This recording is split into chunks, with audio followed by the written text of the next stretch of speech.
욥기 25장 1절에서 26장 14절까지 말씀입니다.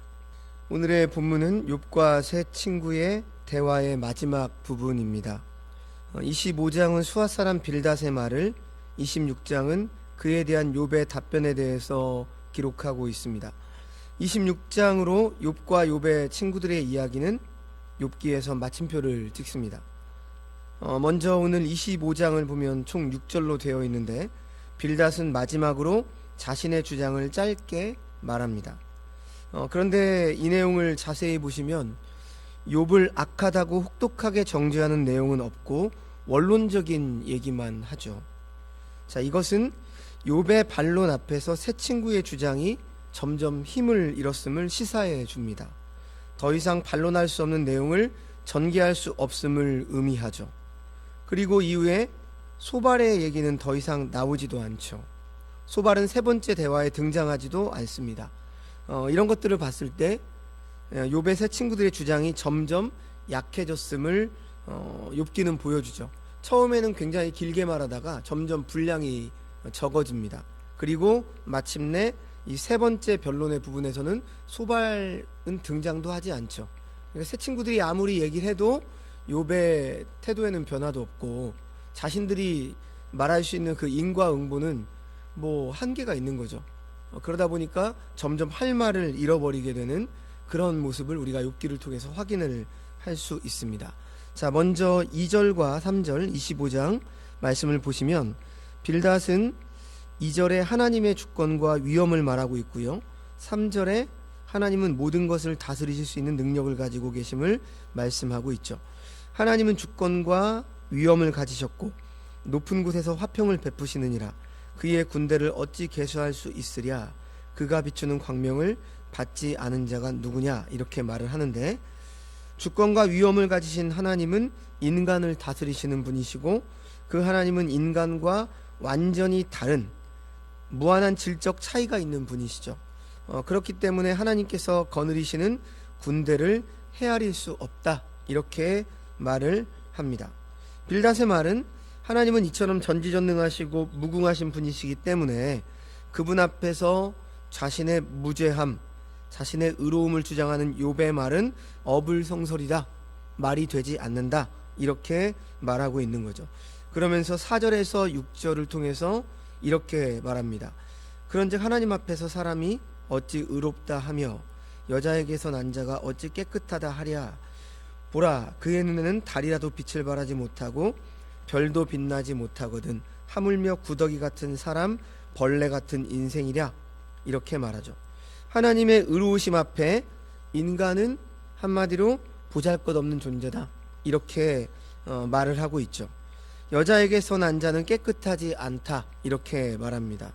5절에 의로우신 하나님의 눈에는 달도 빛을 발하지 못하고 별도 빛나지 못한다, 이렇게 말하죠. 우리 사람의 눈으로 볼 때는 달이 빛이 좋고 별은 초롱초롱하지만 하나님의 눈으로 볼 때에는 그 달도 빛을 발하지 못하고 별도 빛나지 못한다는 얘기입니다. 그 빛을 다 잃어버린다는 것이죠. 그러면서 6절에 구더기 같은 사람, 벌레 같은 인생이 하나님 앞에서 무엇을 깨끗하다고 주장할 수 있다는 말인가, 이렇게 하면서 이제 빌닷의 말은 끝이 납니다. 그런데요, 지금 이 6절의 말씀을 보면 빌닷은 인간에 대한 이해를 너무 비하시키는 우를 범하고 있습니다. 언뜻 보면 빌닷은 하나님 앞에서 아주 겸손한 것처럼 이런 표현을 써서 인간을 말하고 있는 것처럼 보입니다. 그러나 빌닷은 인간의 가치를 너무 하락시키고 있죠. 가끔 우리는 자신을 아주 낮추는 표현을 쓰는 것을 겸손이라고 생각할 때가 있습니다. 그래서 성경의 관점에서, 그런데 겸손이라고 하는 것은 있는 그대로 보고 인정하는 것이죠. 즉 하나님께서 우리에 대해서 말씀해 주시는 대로 인정하고 생각하는 것입니다. 우리 벌레만 또 못하다, 구더기만 또 못하다, 많이 좀 들어보지 않으셨어요? 우리 복음성가에도 뭐 벌레만 또 못한 내가 뭐 그런 복음성가도 있었던 것 같고요. 그 배경이 뭘까요? 성경에 구더기 벌레라고 하는 표현이 좀 몇 군데가 나오는데, 대표적으로 이사야서 41장 14절 말씀을 보시면 오늘 말씀과 비슷한 표현의 말씀이 기록되어 있어요. 버러지 같은 너 야곱아, 너희 이스라엘 사람들아 두려워하지 말라. 나 여호와가 말하노니 내가 너를 도울 것이라. 내 구속자는 이스라엘의 거룩한 이인이라. 이렇게 말씀하고 있는데요, 지금 이 본문에서 버러지라고 하는 단어가 바로 히브리어로 구더기나 벌레를 의미합니다. 그래서 야곱은 이스라엘 백성이죠. 그러니까 이스라엘 백성이 버러지다, 벌레다, 이렇게 지금 비유하고 있습니다.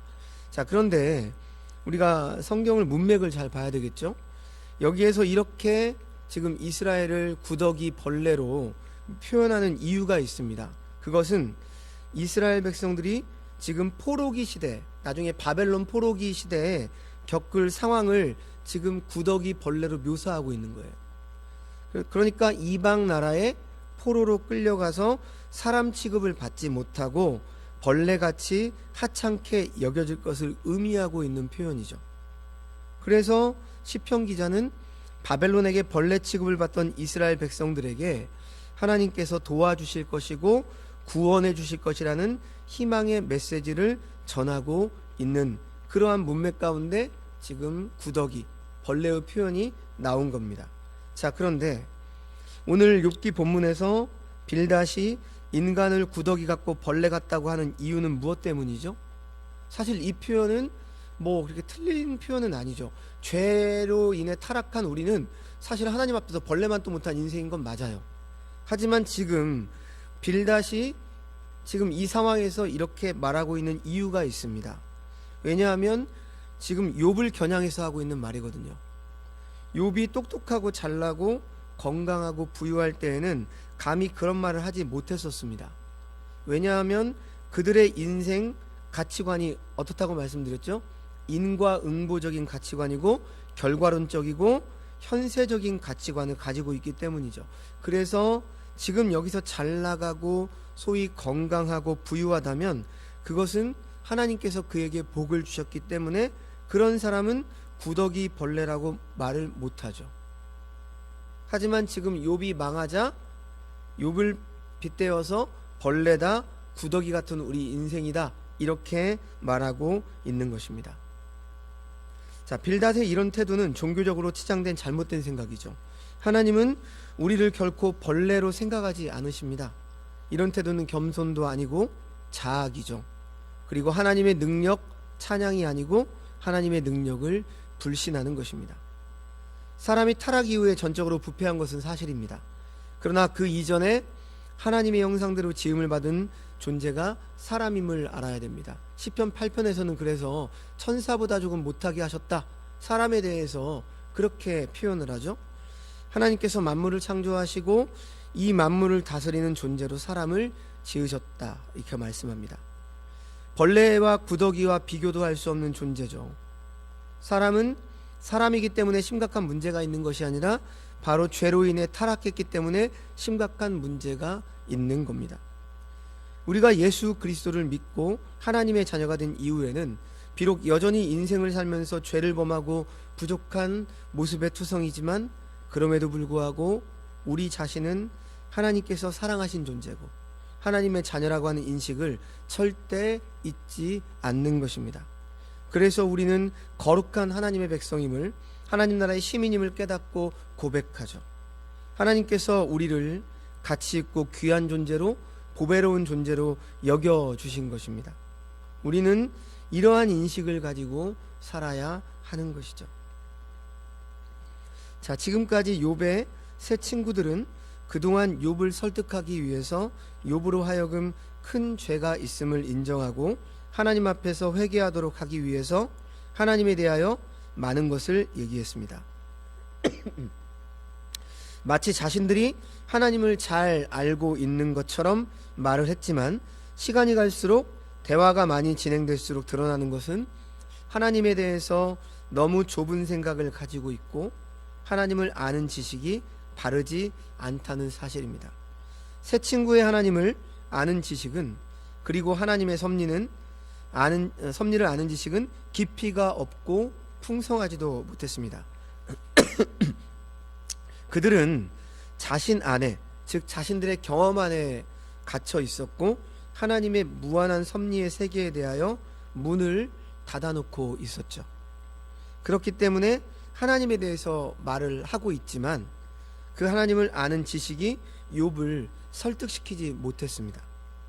성도 여러분, 오늘날 우리 그리스도인들도 이 세 친구들과 같은 길을 가기가 쉬워요. 하나님을 생각할 때에는 하나님의 전체 계시의 말씀을 따라서 넓고 풍성하게 생각할 줄 알아야 합니다. 계시에 대하여 그 마음이 열려 있어야 하죠. 마음을 닫아놓고 자신이 경험하거나 이해하고 있는 수준에만 맞추려고 하면 하나님을 아는 지식이 자라날 수가 없는 것입니다. 성령께서 성경으로 우리를 깨닫게 하실 때 그 앞에 마음을 열고 순종하고 한 걸음씩 그 인도하신 대로 나아가고자 하는 자세가 있어야 하는 것이죠. 그래서 하나님의 말씀을 우리가 잘 알고 묵상해야 되는 겁니다. 말씀을 보지 않으면 너무나도 좁은 하나님, 좁은 신관을 가지게 돼요. 그리고 나의 경험이나 내가 체험한 그런 중심으로 신앙생활을 하기 때문에 하나님을 온전히 알지 못하죠. 그리고 어떤 면으로 말하면 말씀으로도 하나님을 담을 수가 없는 거죠. 물론 우리는 이 말씀을 통해서만 하나님을 알 수 있습니다. 말씀이 계시한 만큼 알 수 있죠. 하지만 사실 하나님은 계시하신 말씀보다 훨씬 더 크신 분이죠. 하지만 그렇다고 해서 오해하시면 안 됩니다. 말씀보다 크신 분이기 때문에 말씀 외에 우리가 뭐 신령한 무언가 계시를 받아가지고 내가 느끼는 건데 그게 마치 하나님의 말씀인 것처럼 계시처럼 그렇게 생각하는 건 완전히 그건 이단이죠. 그리고 신비주의고 잘못된 그 신앙을 갖게 되는 것입니다. 그래서 우리는 계시된 말씀 그 이상의 것에 하나님을 말할 수가 없습니다.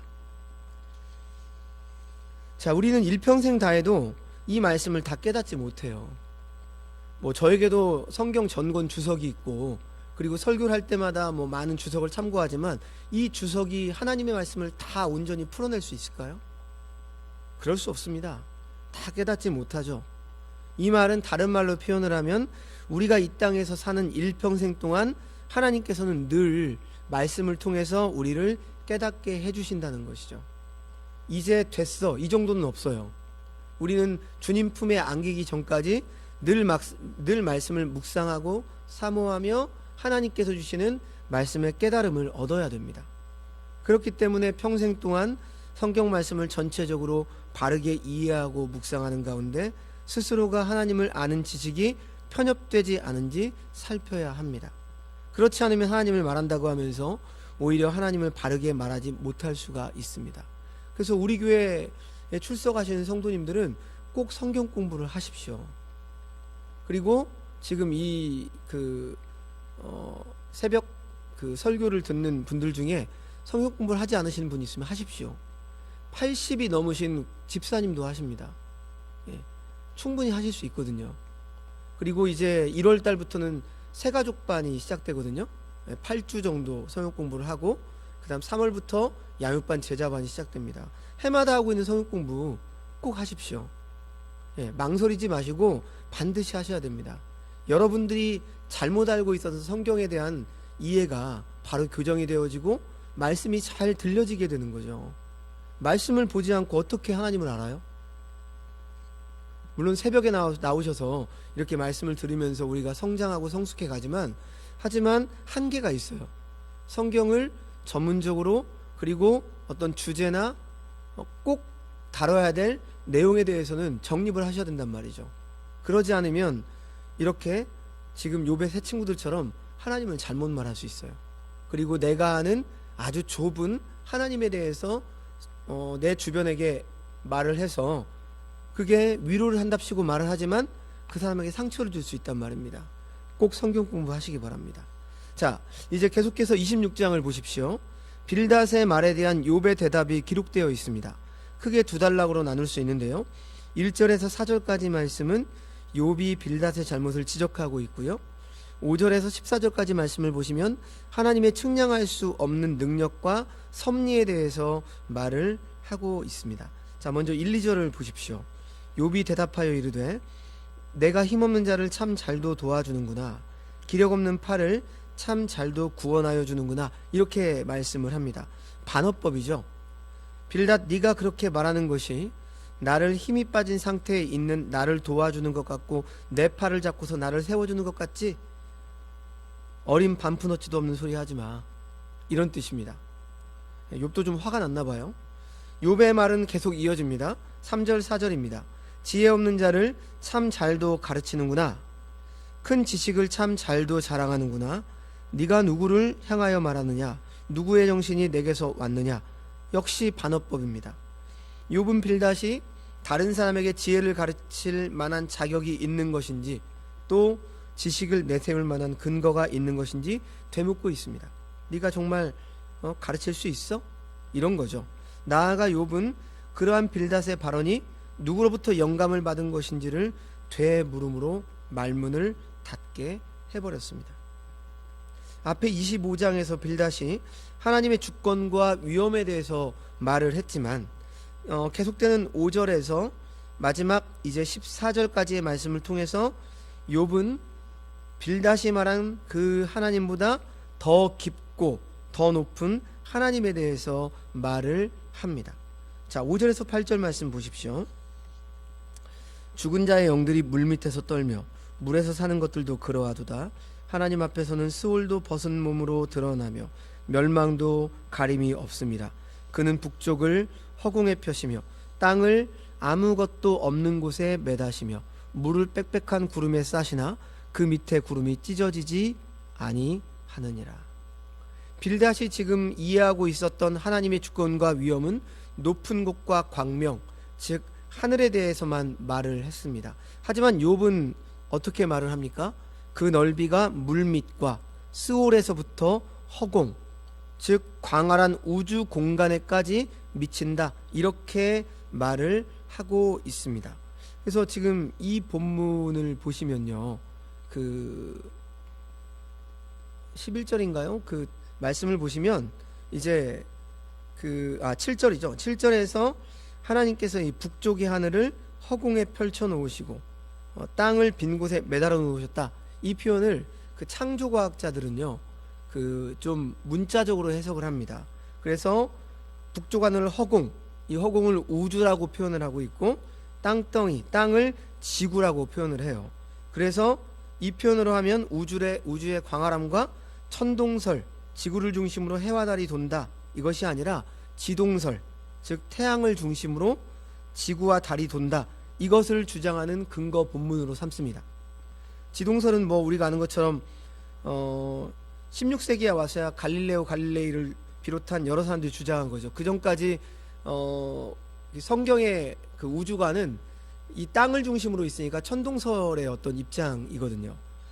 그러니까 이 말씀이 지금 욥은 3500년 전에 무려 지구가 우주 공간에 매달려 있다는 것을 이렇게 표현했다, 이렇게 창조과학자들은 이야기를 해요. 뭐 그렇게 표현할 수도 있겠지만, 그러나 우리가 꼭 기억해야 될 게 욥기는 지혜서고 지금 욥이 친구들과 말하고 있는 이 본문은 운문이에요. 그러니까 시적인 표현인 것을 봤을 때 상징적으로 우리가 이해를 하는 게 더 좋습니다. 자, 어찌됐든요, 계속해서 10절 말씀은 이렇게 증거를 하죠. 수면의 경계를 그으시니 빛과 어둠이 함께 끝나는 곳이니라. 수평선을 바라보며 빛과 어둠이 함께 끝나는 곳이다, 이렇게 말을 하죠. 즉 비록 자신의 삶이 빛이 사라져 어둠이 가득한 것 같아도 하나님께서는 어둠도 끝나게 하시는 분이시기 때문에 욥은 이 칠흑 같은 자신의 어둠을 걷어주시기를 지금 소망하고 있는 거죠.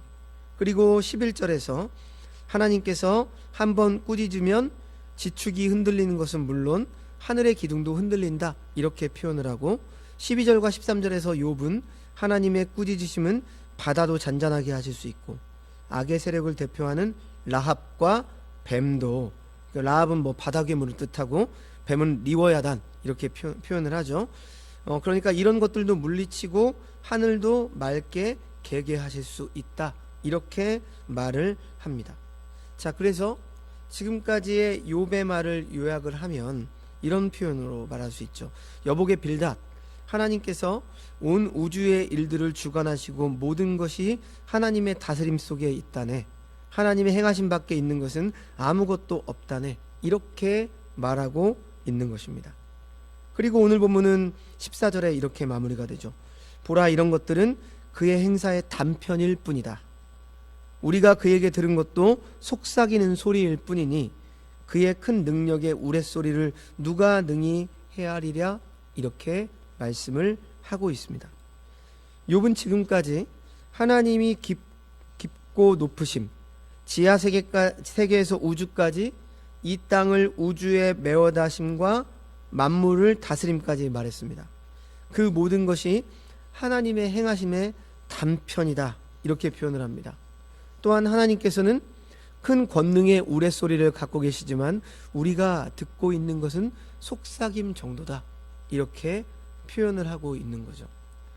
그래서 여러분, 사도 바울도 우리가 하나님에 대해서 부분적으로 아는 것을 이렇게 표현을 했죠. 고린도전서 13장 12절 말씀에 사도 바울은 이렇게 말합니다. 우리가 지금은 거울을 보는 것 같이 희미하나 그때에는 얼굴과 얼굴을 대하여 볼 것이요 지금은 내가 부분적으로 아나 그때에는 주께서 나를 아신 것 같이 내가 온전히 알리라.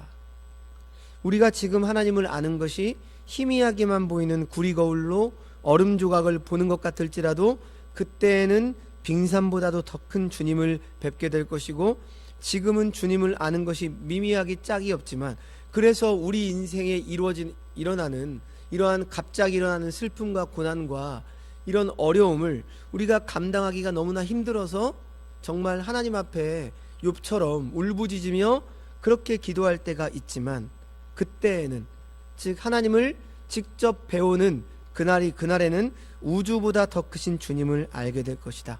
이렇게 말하는 것이죠. 그래서 우리는 이 땅을 살아가면서 본향을 꿈꾸죠. 오늘 본문에서 빌닷은 우리 인간의 하찮음과 하나님의 주권과 위엄을 말했고 욥은 빌닷이 말한 것보다 더 깊고 높으신 하나님에 대해서 말했습니다. 아담과 하와의 범죄 이후로 죄인으로 태어나는 우리는 사실 빌닷이 말한 것처럼 구더기와 벌레가 같을 수밖에 없는 존재입니다. 하지만 이러한 우리를 어떻게 하셨습니까? 영화와 존귀로 관을 쓰는 존재가 되게 해주시기 위해서 성부 하나님께서 독생자 예수 그리스도를 이 땅에 보내주신 것입니다. 이 땅에 오신 성자 하나님은 우리를 구더기와 벌레 같은 우리를 영화와 존귀의 관을 쓰는 존재가 되게 하시기 위해서 십자가 죽임을 당하시고 부활하셨습니다. 또한 성령 하나님은 우리가 구더기와 벌레와 같은 삶으로 되돌아가지 않고 영화와 존귀로 관을 쓴 존재로 합당하게 살아가기 위해서 날마다 우리와 동행하고 계시고 우리를 인도하고 계십니다. 이 삼위일체 하나님으로 인해서 우리는 하나님의 자녀다운 자녀로 성장하고 성숙해 갈 수 있는 것입니다. 그 삼위일체 하나님께서 오늘도 저와 여러분과 함께 하십니다. 우리의 삶이 비록 미천하게 여겨질지라도 죽음의 그림자가 드리워진 골짜기를 걷는 것 같고 긴 터널 속을 걷는 것 같을지라도 또 반대로 평평한 길을 평안 가운데 걷는 것 같을지라도 하나님께서 마음과 정성을 다해 우리를 심어주신 이 삶의 자리에서 주님을 목적 삼고 살아가면 주님께서 우리의 삶을 반드시 지켜주시며 그분의 섭리 가운데 우리를 정금같이 단련하게 하셔서 마침내 우리는 사모하는 주님 앞에 서게 될 것입니다. 이 사실을 언제나 기억하십시오. 욥기는 우리에게 그 사실을 기억하게 하는 말씀입니다. 욥의 전체의 결말을 우리는 알고 있기 때문이죠. 그래서 우리도 욥과 같은 이유 없는 고난의 그런 삶을 살고 있는 지금 과정일지라도 우리의 결말이 무엇인지 보고 믿고 확신하며 이 길을 인내하며 걸어가는 겁니다. 그러면 마침내 욥에게 나타나신 하나님 우리에게도 나타나시고 그것이 꼭 우리가 죽어서 만나는 하나님은 아닙니다. 우리의 인생 가운데 고난을 겪고 있어도 우리에게 무언가 이루 말로 다 할 수 없는 그 은혜와 깨달음 속에서 우리는 그 고난을 인정하고 살아가게 돼요. 놀라운 거죠. 고난이 해결되지 않았는데 그 고난 속에서도 하나님을 찬송하고 하나님을 붙잡고 장차 만날 하나님을 소망하며 살아갈 수 있게 됩니다. 놀라운 거죠. 이 어떻게 말로 설명할 수 있겠습니까? 그것이 바로 욥기 마지막 42장에서 내가 귀로만 들었사오나 이제는 눈으로 주를 배움나이다, 이 욥의 고백입니다. 반드시 욥에게만 이렇게 고백하게 하실까요? 아니죠. 저와 여러분에게도 반드시 이런 고백을 하나님은 끌어내십니다. 왜요? 하나님은 전능하신 분이시기 때문에. 하나님은 우리 인생을 다 만드신 분이시기 때문입니다. 이 사실을 늘 기억하시면서 길을 잃어버리지 마시고 미로에 빠지지 마시고 오늘 하루도 주님과 동행하시는 믿음의 한날이 되시는 주의 백성들 되시기를 주님의 이름으로 축원합니다. 기도하겠습니다. 하나님 아버지, 빌닷은 우리의 인생이 구더기와 벌레와 같고 하나님께서 주권과 위엄을 가지신 분인 것은 잘 알았지만 그 하나님께서 우리와 언제나 함께 하시며 우리의 인생을 새롭게 하시는 분이신 것을 생각하지 못했습니다. 삼위일체 하나님께서 우리를 영화와 존귀로 관을 쓰는 존재까지 되게 해주심에 감사를 드립니다. 우리의 삶에 고난과 고통의 그림자가 있을 때나 우리를 힘들게 만드는 크고 작은 일이 있을 때에도 오직 주님만을 신뢰하고 나아가게 하여 주시옵소서. 주님의 부활과 부활의 주님을 우리의 소망과 목적으로 삼고 오늘도 주님께서 허락하신 우리의 삶의 자리에서 믿음으로 인내함으로 소망 가운데 살아가게 하여 주시옵소서. 모든 말씀 예수님의 이름으로 기도합니다. 아멘.